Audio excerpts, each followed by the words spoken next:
Mutual presents The Mysterious Traveler.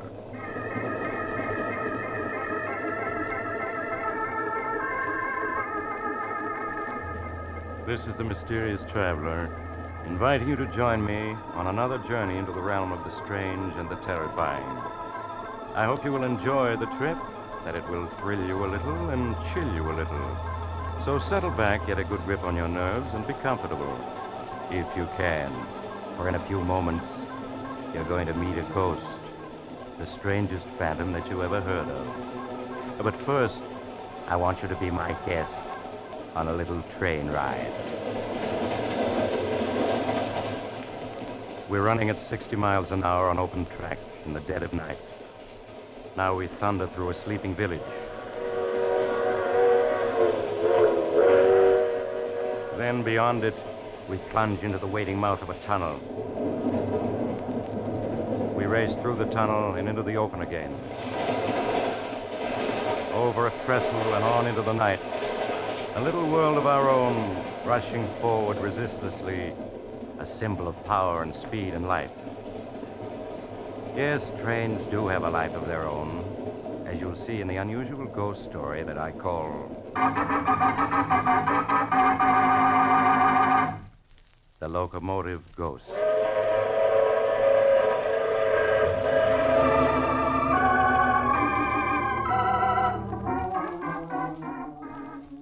My story starts some years ago in a hilly region of western Pennsylvania. It's almost midnight, and two men laden down with several handbags are moving cautiously over the rough ground beneath a railroad trestle. They come to a spot beneath one end of it, and there in the darkness, they stop and turn on a flashlight. All right, we can sit down and rest now. Are you sure this is the right spot? Of course I'm sure. This is the loading spur. It branches off at the mine entrance.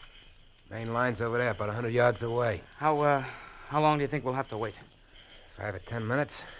These mine trains don't run in a minute the way they do out in the main line. Suppose the money isn't on the mine train. They might have changed their plans. It'll be on it.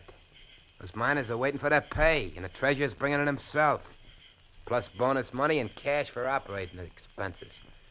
Big haul, my friend. $200,000. $200,000? That's a lot of dough, but... But what? You getting cold feet? No, of course not, but... Well, they'll be killed, won't they? The crew on the train? Forget it. I thought you were turning soft on me now after I spilled the whole plan to you. No, Joe, I'm not turning soft. Joe. What is it? Thought I heard a noise then. Over there. It's just your imagination. Oh, you're right. Somebody's coming. Keep the light steady. I got my gun handy. Who could it be? It's probably just a bum. They often sleep under this trestle. All right, you step where you are. It's only me, boys. Just old Boomer. Who? Old Boomer, that's all. Looking for a place to bunk. Howdy, boys. It's okay, Tom. I heard of this guy. So you're old Boomer, huh? The one they call the king of the bums? Not the king, son. Just the travelingest one of them all. 50 years I've been riding the rods, and I guess I've covered 1,000,000 miles of track. Mind if I sit down here? Got a kind of ache in my bones. Sit down if you want to. Thanks, son. Say, you fellas ain't bums. You're dressed too good. Never mind about us.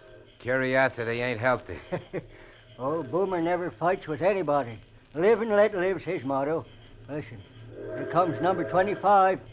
It's a mighty fine train, 25. Got a 16-wheel Mikado engine, can pull 20 cars at 80 on a level track. She's 50 seconds late tonight. Do you know every train on the tracks?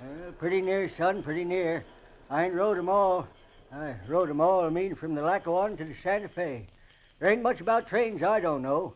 Say, you fellas wouldn't have a little nip handy to take the chill out of an old man's bones. No, we ain't got a little nip handy. Sure, son. There's no harm in asking. There's the 25 passing Minesville now. Ain't that whistle far off in the night a sweet, mournful sound, though? Yeah, it is kind of mournful. Sounds far off and ghostly, don't it? Well, sometimes it is a ghost you hear, not a real train at all. What are you talking about? I'm just saying that sometimes when you hear a train whistling far off and mournful in the night, it ain't a real train at all. It's a ghost train. Ghost train? It's a lot of hooey.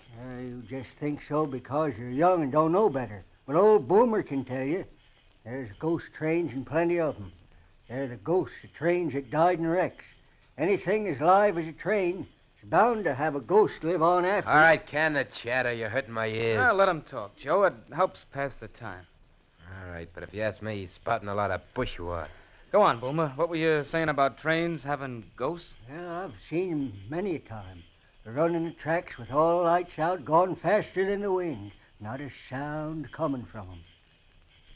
I've seen the Heavenly Express, too, a couple times. What's the Heavenly Express? It's a special train, son. It's on the Earth to Heaven run. Travels 1,000,000 miles a minute when it gets up speed. Takes the souls of railroad men from this world to the next. It always passes by when a wreck's gonna happen. That's enough talk. I'm sick of listening to you. All right, son. You don't believe me, but I know what I know. Glory be. I hear it coming. I hear it coming now. Hear what coming? The Heavenly Express. It's coming down this track. Listen. I don't hear anything. There's nothing to hear. It's passing right by overhead. Now it's slowing. It's gonna stop. It's never stopped before. That means the wreck's gonna be here. Joe, he knows. That's it. That's what you're here for. You're gonna wreck that mine train. Hear that, old man? That's a mine train turning into this spur. You're right, we're gonna wreck it. No, you can't. You But mustn't. before we do, we gotta take care of you. And this is how we're gonna do it. You shot him. I guess the Heavenly Express stopped for me, too. I sure hope so. But you fellas, it'll punish you. It'll follow you, sure as I'm laying here. Oh, follow us. What are you talking about? The Judgment Special. It punishes fellas that wreck trains on purpose. It runs any place has tracks. And it follows them until it gets them, one way or another. Because murdering a train is like murdering a man. You got to pay for it. And you'll pay for it. You think I'm crazy, but you'll see. You'll see. Yeah, that shut him up. Crazy old coot. I wish you hadn't killed him, Joe. Don't be a sap. Couldn't let him live to tell what he knew, could I? No, of course not. Listen. I hear the mine train coming. We just got time to get ready now. Put the suitcase with the dynamite against the trestle here. That's it. Now, come on, help me unroll a wire. Yeah, sure, Joe. Anything you say. That's it. Keep coming. All right. We gotta get plenty far away. Hear the train now? Yeah, I hear it. I can see the headlight, too. Look how bright it is. Okay, this is far enough. Take me just a second to hitch up the detonator. There it is. Now we're all ready. It's on the trestle now. Almost halfway across. What's the matter? You sound shaky. Listen, Tom, you're in this now, and it's too late to back out, you hear? Yeah, I know. It's almost across. All right, then I'll close the detonator. Now, there she goes.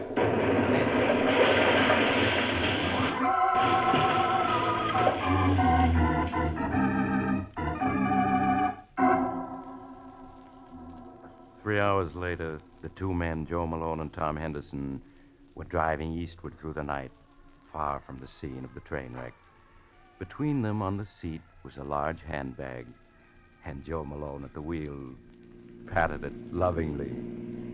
200,000 bucks. Ha! You realize that, Tom? We got 200,000 bucks riding here between us. Yeah, I know. What's the matter? You don't sound very happy about it. Sure I am. It's just... Just what?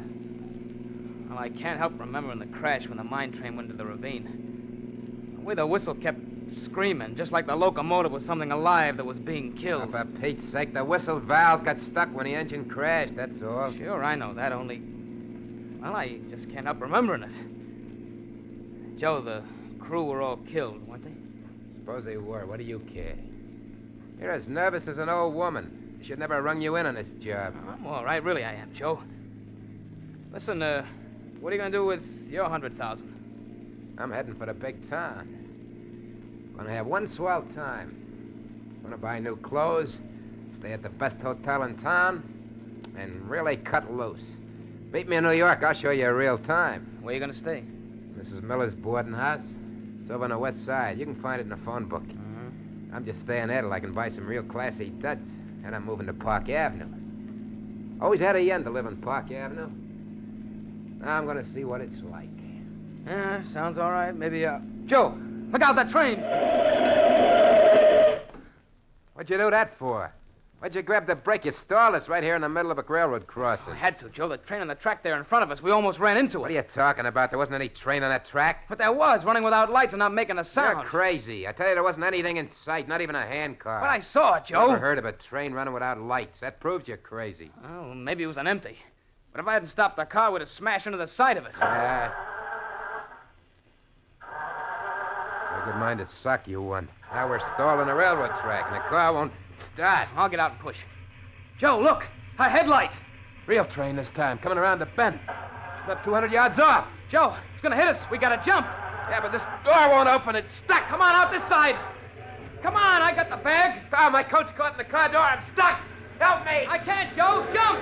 Jump! Help me, Tom. Help! Help me! Help!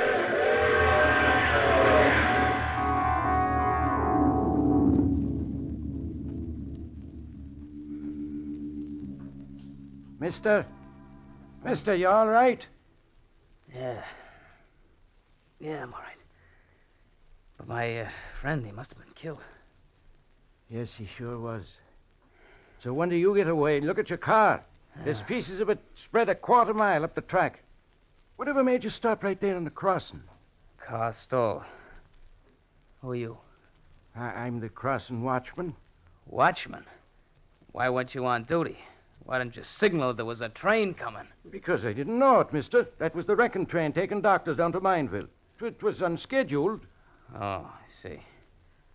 What about the other train, the one that went past going east just before the wrecking train hit us? Other train? Yeah. Well, no other train due through here till 6 a.m. this morning. I saw it, I tell you, traveling without lights.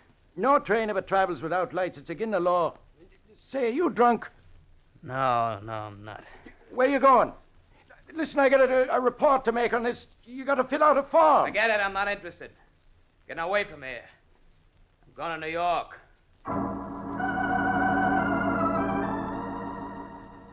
Late the next afternoon, Tom Henderson reached New York. Not knowing where else to go, he hunted in the phone book for Mrs. Miller's boarding house that Joe Malone had mentioned and went there. Mrs. Miller gave him a room on the top floor, and there he carefully locked in the closet the precious handbag that held $200,000. All of it his since Joe's unfortunate death. After that, Tom went out to see New York's nightclubs. But he got back after midnight, feeling considerably more cheerful. As he was about to unlock his door, Mrs. Miller appeared in the hall. Oh, Mr. Henderson. Oh, yeah, Mrs. Miller. I was waiting for you, Mr. Henderson. Huh? It's turned so cool that I lit the gas heater in your room. Well, thanks a lot.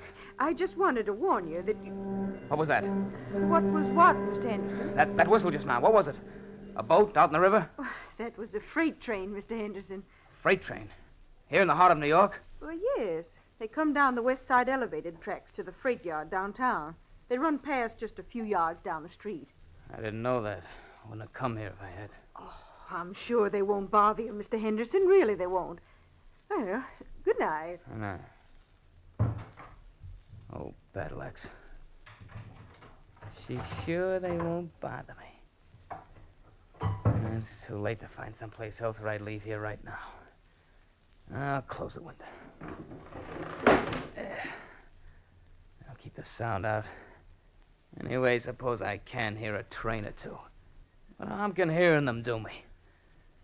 I'm gonna go to sleep and forget it. Yeah, forget it. I've got $200,000 and my whole life ahead of me. Should let an old coot like that Boomer worry me. Joe's getting killed by a train was just an accident. Could happen to anybody. Me, I'm alive. Tomorrow, I'm gonna start enjoying it plenty.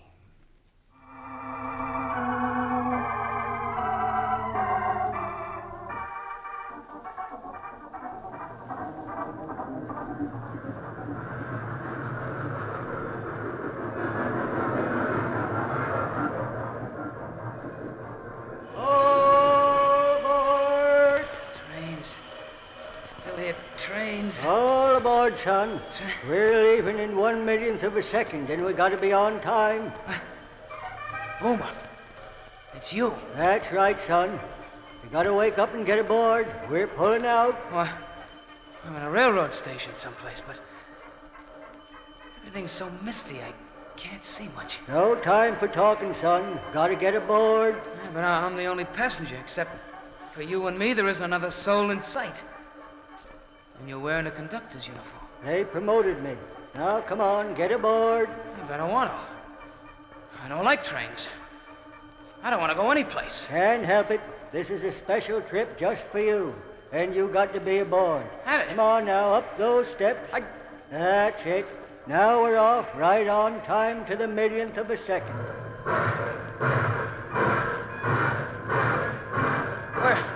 Where are we going? What train is this? Why, it's completely empty except for me and you. That's right, son. It's a 1,000-car train pulled by 30 engines. And you and me are the only ones aboard. Well, where are we going? What train is this, anyway? It's the Judgment Special, son. And we're bound from this world to the next. No. Yeah, or any place there's tracks, the judge stopped right outside your window and took you aboard. I don't want to die. I don't want to. You haven't any choice, son. You're on the Judgment Special and we're hitting 1,000,000 miles a minute now. What? Look out the window. There's the earth way down below us. See it? Yeah. But I don't want to leave it. I don't want to go. Look at the stars flash by. We're going 1,000,000 miles a minute, and it'll take us all eternity to get there. Yep. Here, I'll put the wind up so you can see better. There you are, son. There's the earth we left. That tiny little dot of light way up in the sky. Oh, I won't go with you. I won't. Hey, I won't. what are you doing? Get down. You can't jump out that window. We're going 1,000,000 miles a minute. I will jump. I'm not going with you. Come back. Come back. Wake up. Wake up, Mr. Henderson. Wake up. Wake up. What is it? Oh. What is it? Oh, Mr. Henderson, thank heaven you're still alive. I thought you were dead for sure. What happened? Well, you closed your window. I meant to warn you that with the gas heater on, you must leave it open. Well, you almost suffocated in your sleep. I almost suffocated? Yes. If I hadn't heard you trying to get your breath and hurried in and opened your window, you'd have been dead now, for sure. The rest of the night, Tom Henderson spent sitting on a bench in the nearest park, shivering at the nearness of his escape. The next day, he bought himself an expensive wardrobe. Then he checked into the biggest hotel on Park Avenue. There, just before he retired, he took a sleeping tablet. Yeah, that fixed it. No dreams for me tonight. Some layout. So this is what you can enjoy when you have money. And I'm going to enjoy it. I've been letting my nerves get the better of me. Not anymore. Feel better already. So out goes the light. Go to sleep like a millionaire. Yes, just like a millionaire. And so Tom fell asleep. But unfortunately, he did dream. And he knew he was dreaming, but he couldn't wake up. It was a very curious dream indeed. He dreamed that he got up and dressed, rode down in the elevator, that he walked out into Park Avenue, and there, down the street, he found a tiny door which he entered. It led down a flight of steep iron stairs to a dark tunnel far beneath the ground. There in the tunnel, a man was waiting for him. The man turned, and he saw it was his former pal, Joe Malone. Hello, Tom. Joe, it's you. Yeah. I've been waiting for you, Tom. But you're dead. I saw you killed. Maybe I'm dead. Maybe I'm not. You're dead. I know it. It's just a dream. I gotta wake up. Can't wake up. Don't you understand? You're never gonna wake up. I will. Oh, Tom. Now come along with me. I'm here to guide you. Where? Where are you taking me? Down this tunnel. See how it stretches out? On and on. Now it keeps going down and down. No. What do you think it goes to? I don't know. I don't want to know. Come on now, Tom. I can't wait all night. No, I won't go. I'm going to wake You up. can't, Tom. The night I was killed, you saw the judgment special. Now you can never get away from it. It's not true. It's the dream. I'm safe in my own bed in the hotel. And you refuse to come with me? Yes, I do. I refuse. Listen, Tom. Listen to what? I don't hear anything. Listen. It's closer now. You hear that? That's the judgment special, Tom. Coming through this tunnel. Train. It's a train coming. And where are you going to go? You're in a tunnel, Tom, and no way out. It's just a dream. It can't hurt me. It's coming closer, Tom. It's coming closer. No, it's only a dream. I gotta wake up. Wake up. Wake up. Wake up. Wake up. Wake up, mister. Oh. Thank heavens I'm awake. I'd say not any too soon either. But, who are you? It's so dark and carrying a lantern. Who am I, mister? I'm a track walker. Track walker? What do you mean? I mean that I inspect the track here under Park Avenue. What? How did I get here? Why, mister, a minute ago I found you walking in your sleep, your eyes tight closed down this tunnel right under Park Avenue. Park Avenue? If I hadn't met you, you never would open your eyes again, because number 10 is due along here in 3 minutes. Then it wasn't a dream. I really am in a railroad tunnel. Yes, I am. I'll say you are. How you got here, I don't know, unless you came down one of the inspection doors from the street. But, brother, if this walking in your sleep is something you do often, take my advice and see a doctor. But Tom didn't go to a doctor, for he knew what a doctor would say. That it was his nerves, his guilty conscience. Now Tom felt he had to get away, far away to a place where there were no trains to haunt him. At dawn, he bought a ticket on the first plane leaving for Canada. That afternoon, he found himself in a tiny town deep in the heart of Canada. There, he hired a French-Canadian guide to take him by canoe far into the woods, away from any trace of civilization. Late that night, they arrived at the cabin where the guide lived with his wife. Tom unpacked his suitcase and joined the guide and his wife on the porch. For the first time since the wrecking of the mine train, Tom felt at peace. Oh, this is something like it. It is peaceful, is it not, monsieur? Yeah. Ah, monsieur's nerves are better already. Yes, this is what I need. How far is it to the nearest railroad? It is 80 miles, monsieur. 80 miles. Old Boomer said it traveled anywhere there were tracks. 80 miles ought to be enough. Pardon? I do not understand. Oh, never mind. I've got to get some sleep now. Of course. Good night, monsieur. Good night, monsieur. What was that? What was what, monsieur? That whistle then. It sounded like a train whistle. Impossible. It must have been an owl.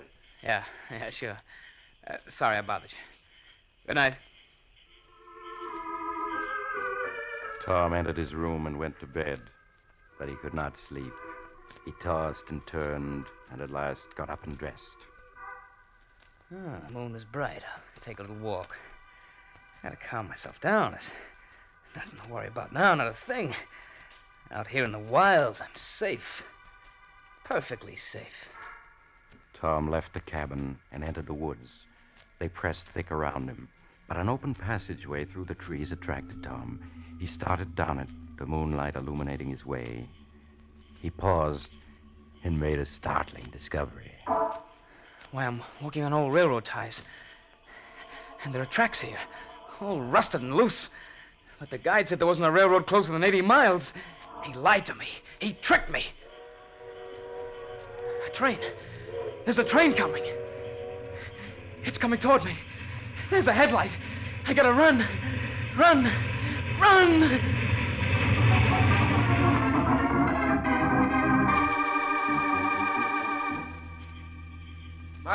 Marie! Qu'est-ce que c'est que ça, Pierre? The nearest one. He is not in the cabin. He has wandered off into the woods. Oh, that is strange. We must go after him. Hurry before he does himself an injury.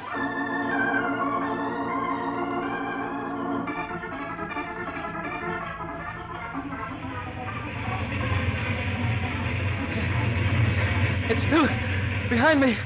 Still following me. I can't run anymore. I can't go any further. I gotta stop.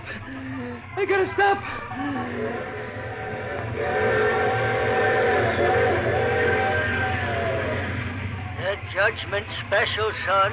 It runs any place there's tracks, and it follows you till it gets you. Because murdering a train is like murdering a man. You got to pay for it. You think I'm crazy, but you'll see. Here it comes, son. No! No!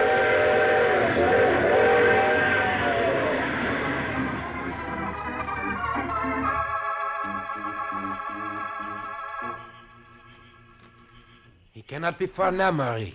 See his footprints. He was running for half a mile. He will do himself harm running so hard in his darkness. Look, Pierre.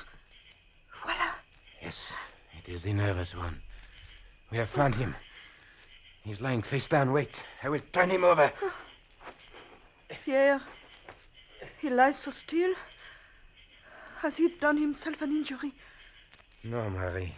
There is not a mark on him. Yet his face, it is twisted with fear. Pierre, is he dead?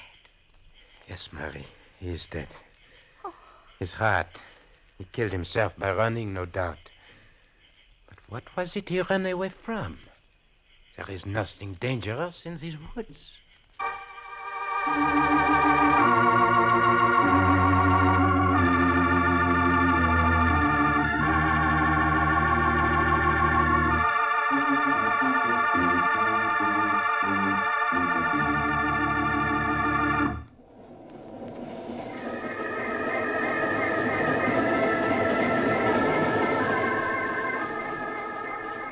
This is the mysterious traveler again. Poor Tom. The tracks he found himself on led to an abandoned logging camp. They hadn't been used in 20 years, and no train could possibly have run on them. Except a ghost train. But of course, none of us believes in ghosts, so we'll just have to accept the coroner's verdict, which was heart failure induced by overexertion. Just the same, if you ever see a train running without lights and going faster than the wind, don't be too sure it's only your imagination. And next time you hear a distant, mournful whistle in the night, you... Oh, all this talk about trains is making you nervous, and you have to get off here. I'm sorry. But I'm sure we'll meet again. Shall we say next week at the same time?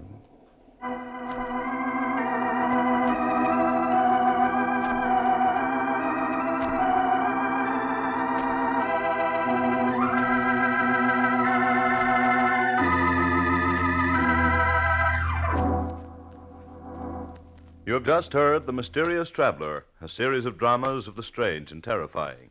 In today's cast were Maurice Tarplin, James McCallion, Joe Julian, Bryna Rayburn, and Cameron Andrews. Original music was played by Charles Paul. The Mysterious Traveler is written, produced, and directed by Bob Arthur and David Cogan.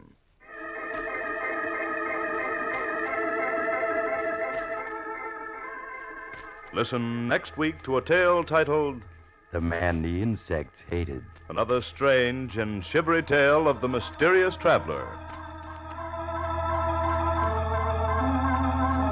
The Mysterious Traveler has come to you from our New York studios. Carl Caruso speaking. This is the Mutual Broadcasting System.